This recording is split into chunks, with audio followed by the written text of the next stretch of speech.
Assalamualaikum warahmatullahi wabarakatuh. Saya Latifatul Nur Azizah, NPM 20030312020. Saya akan memberikan informasi yang berkaitan dengan mata kuliah pokok jurusan akuntansi syariah. Di sini saya akan menjelaskan tentang akuntansi keuangan. Pengertian akuntansi keuangan. Akuntansi keuangan adalah proses penyusunan laporan keuangan yang digunakan perusahaan untuk menunjukkan kinerja dan posisi keuangannya kepada orang-orang di luar perusahaan, termasuk investor, kreditur, pemasok, dan pelanggan. Selanjutnya, fungsi akuntansi keuangan antara lain yaitu yang pertama, untuk mengetahui dan menghitung laba atau rugi yang telah didapat oleh perusahaan. Yang kedua, untuk memberikan informasi yang berguna bagi manajemen perusahaan. Yang ketiga, dapat membantu menetapkan hak bagi masing-masing pihak yang memiliki kepentingan di dalam perusahaan, baik itu pihak internal maupun pihak eksternal. Yang keempat, untuk mengawasi dan mengendalikan berbagai aktivitas yang terjadi pada perusahaan. Dan yang kelima, untuk membantu perusahaan dalam mencapai target yang telah ditentukan. Selanjutnya, komponen akuntansi keuangan. Yang pertama, aset atau harta, yaitu segala sesuatu yang memiliki nilai dan menjadi kepemilikan perusahaan.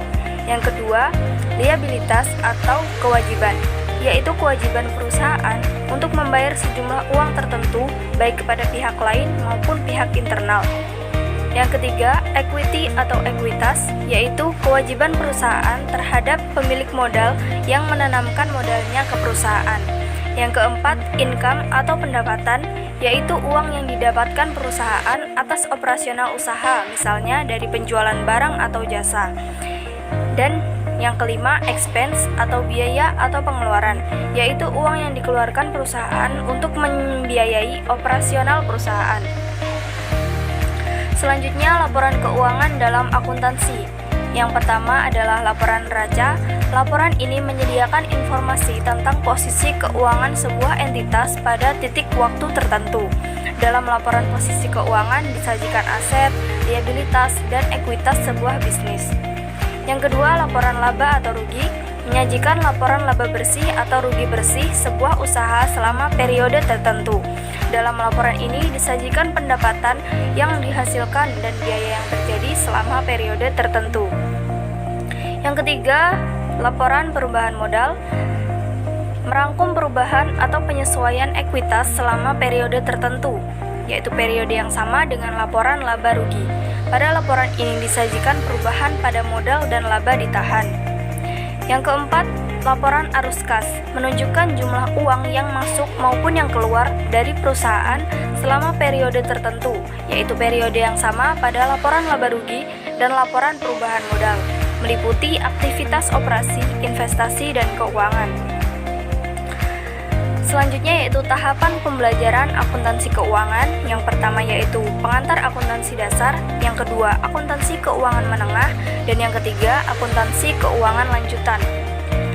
Pengantar akuntansi dasar yaitu pemahaman tentang persamaan dasar-dasar akuntansi, siklus akuntansi, penyusunan kode akuntansi, pencatatan transaksi dan perkiraan, jurnal umum, jurnal khusus, dan pembuatan kertas kerja laporan keuangan.